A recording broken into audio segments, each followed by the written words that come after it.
ainda uma outra jurisprudência do TST acerca da aplicação da lei no tempo que devemos enfrentar. Diz respeito à súmula 441 do TST.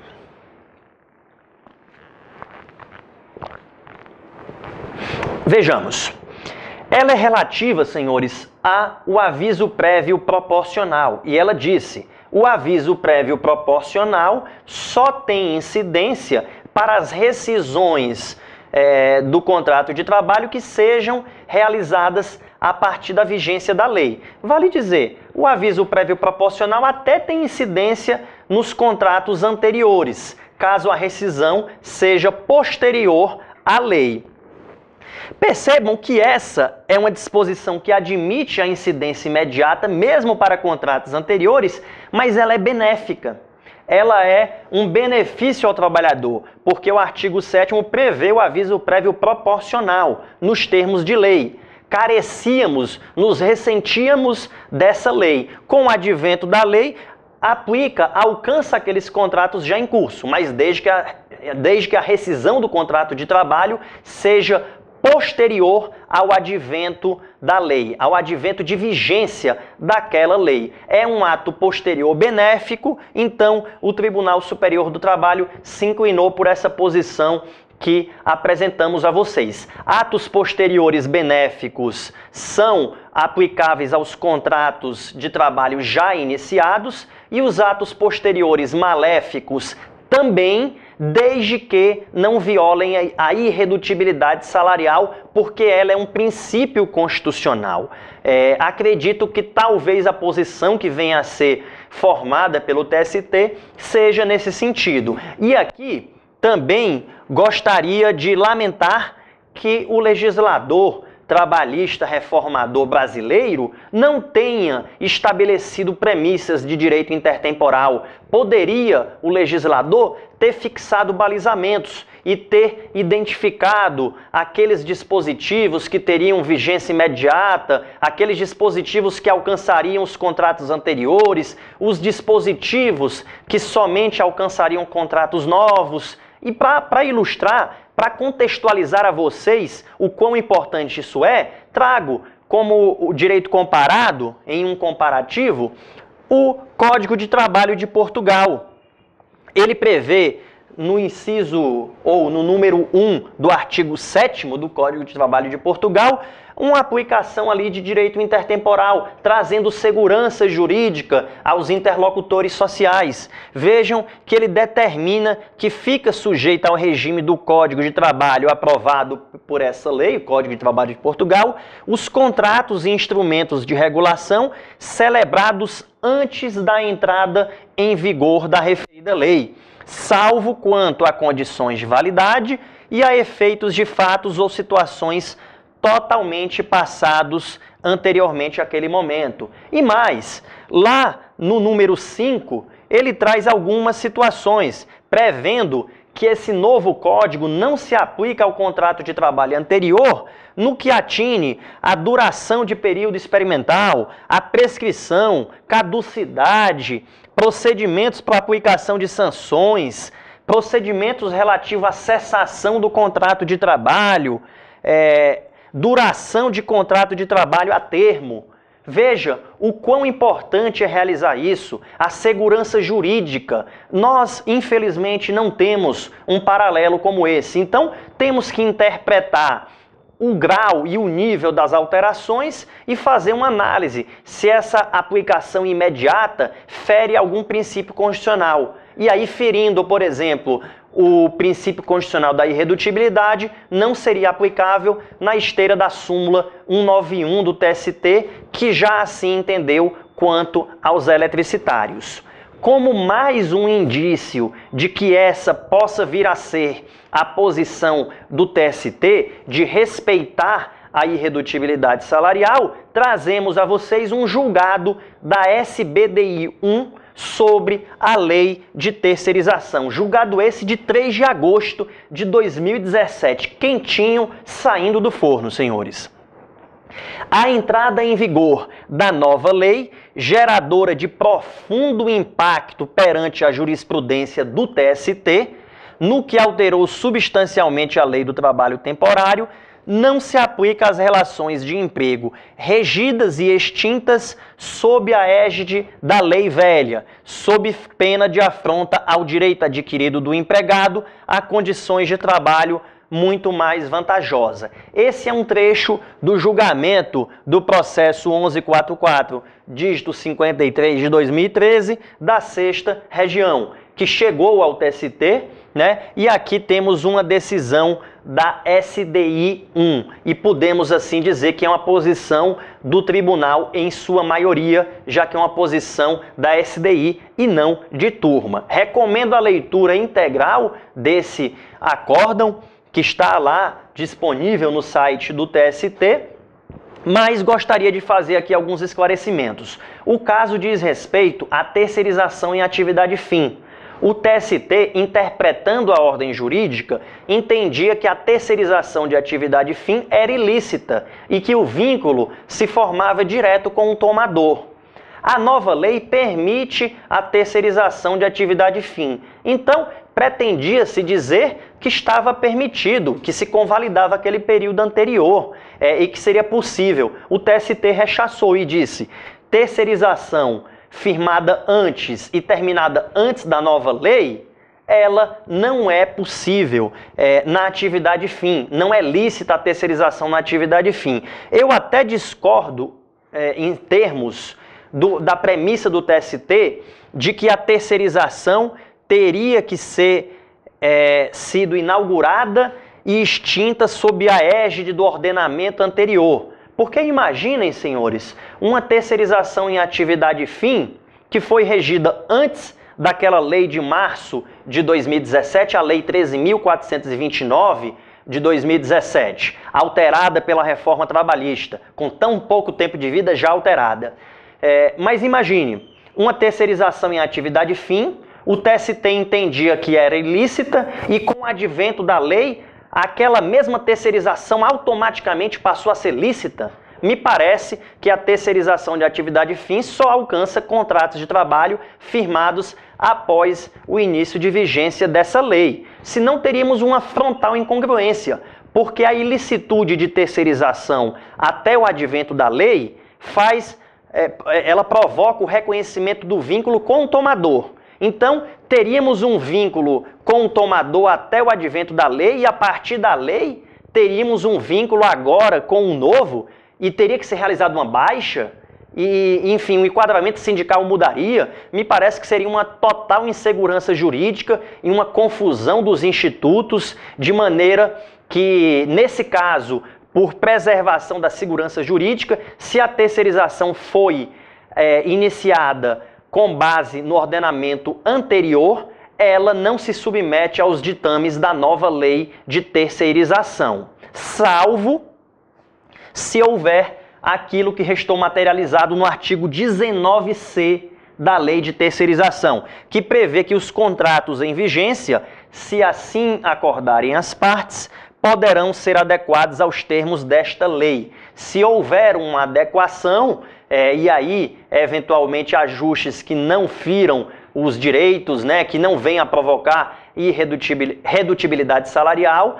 aí nós teríamos essa possibilidade. Mas, do contrário, começou na lei velha, termina lá na lei velha no que toca à terceirização. É mais ou menos essa a ideia que nos deu o Tribunal Superior do Trabalho.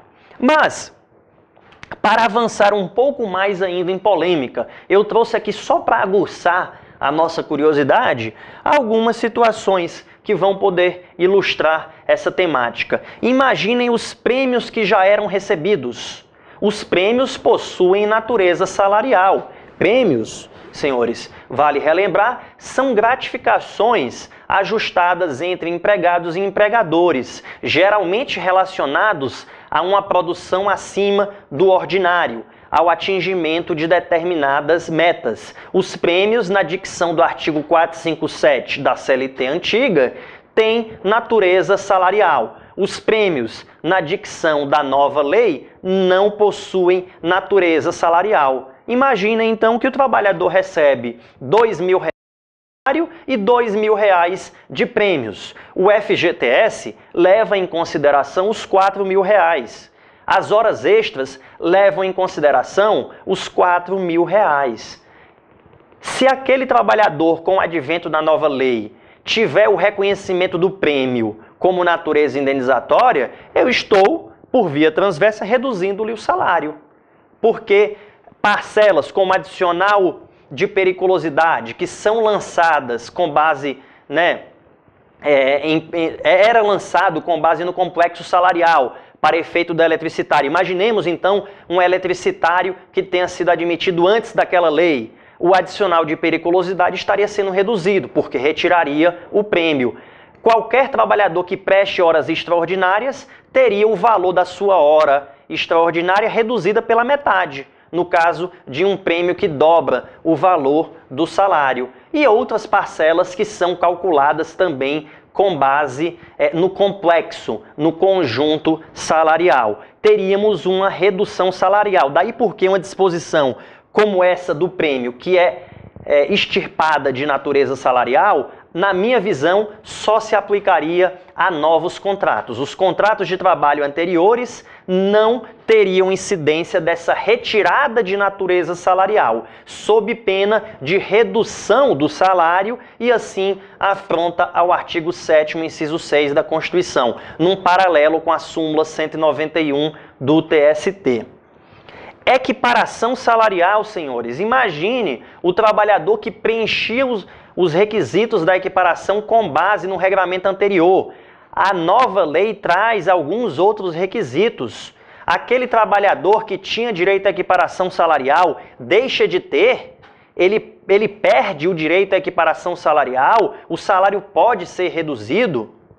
Dali para frente, ora, me parece que mais uma vez iria provocar redução salarial. O grande problema é o trabalhador que preencheu os requisitos da equiparação salarial antes do advento da lei e que ainda não formulou uma pretensão judicial. Considerando que ele preencheu os requisitos antes do advento da nova lei, o regramento a ser aplicado é aquele anterior, porque foi naquele momento que se operou a discussão. Ao se pronunciar uma sentença sobre a equiparação salarial, ao se prolatar, melhor dizendo, uma sentença sobre a equiparação salarial, se examina os fatos e dados da época da prestação de serviços. E se aplicarmos a lei nova, aqueles dados anteriores, estamos conferindo a aplicação retroativa, o que não seria possível. Então, se preencher os requisitos da equiparação com base no regramento anterior, mesmo com o contrato em curso, continua tendo direito à isonomia salarial, aquela comunicação remuneratória com os requisitos do 461 da CLT. Situação também que vai gerar muita polêmica, a gratificação de função percebida há mais de 10 anos. Imaginem que o empregado completou 10 anos ocupando aquele cargo de confiança, recebendo aquela gratificação, ele completou antes do advento da reforma. Me parece que, tendo completado antes, ele teria incorporado ao seu patrimônio jurídico o direito àquela estabilidade financeira, porque a interpretação da ordem jurídica era no sentido de que com 10 anos, em analogia à estabilidade decenal, se incorporava aquele valor ao patrimônio jurídico para fins de estabilidade financeira. Essa era a previsão, essa era a leitura da jurisprudência. Não se trata, a meu ver, com todo respeito àqueles que entendem de forma diversa, de uma criação de direito. Na verdade, o TST interpretava o ordenamento jurídico e entendia que o trabalhador, utilizando a analogia, com 10 anos, não poderia ter a redução salarial se a reversão fosse sem justo motivo, porque poucas pessoas percebiam esse detalhe, mas lá tem uma previsão de reversão sem justo motivo. Mas é uma situação polêmica, Agora imaginem um trabalhador que preencheu os 10 anos antes da reforma e que obteve esse direito antes da reforma. Ele teria esse patamar salarial. Agora, o trabalhador que preencheu os 10 anos antes da reforma e ajuizou apenas depois dela, não faria jus? me parece que seria tratar desigualmente situações iguais, porque os dois preencheram o requisito antes do advento da reforma trabalhista. O fato de ajuizar antes ou depois não provoca qualquer prejuízo, não deve provocar redução de direito, porque a ordem jurídica nos coloca um prazo prescricional para que se possa apresentar demandas ao Poder Judiciário. E apresentadas dentro do prazo prescricional, não há eliminação de direito. A prescrição, na verdade, não elimina direito, ela elimina apenas a pretensão. Aquele direito permanece como obrigação natural. Então, entendo que se ele preencheu antes de 10 anos, ele deveria continuar fazendo jus, ele tem direito a essa incorporação, ainda que venha a ter retirado depois, já que ele preencheu o requisito antes do advento. Mas certamente essa é uma questão muito polêmica e que vai gerar um grande debate aí na comunidade jurídica, um grande dissenso literário e julgados talvez e muito provavelmente contrapostos até que cheguemos a um determinado consenso, porque muitos enxergam essa súmula 372 como uma criação de direitos à margem da lei e não como uma interpretação analógica na análise da ordem jurídica. Bom, senhores, essas são as noções acerca da aplicação da lei nos contratos em curso. Agora vamos examinar a aplicação da lei nos processos em curso.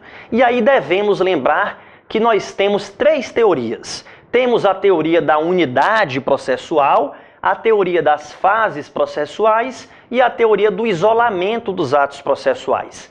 A teoria da unidade processual seria no sentido de que as normas processuais aplicáveis são aquelas que estão vigentes no início do processo. A teoria das fases processuais é no sentido de que aplica-se a lei processual que está em vigor no início daquela fase processual. Aí temos a fase postulatória, temos a fase probatória, temos a fase de liquidação e temos a fase de cumprimento de sentença. E há a teoria do isolamento dos atos processuais, no sentido de que a norma processual nova respeita os atos processuais anteriores, mas se aplica dali para frente aos atos processuais que ainda não foram realizados. Como regra, a doutrina nos recomenda a adoção da teoria do isolamento dos atos processuais. Aliás, o Código de Processo Civil de 2015 expressamente adotou como regra essa teoria. Vejamos a redação do artigo 14 do Código de Processo Civil, que prevê: a norma processual não retroagirá e será aplicável imediatamente aos processos em curso, respeitados os atos processuais praticados e as situações jurídicas consolidadas sob a vigência da norma revogada.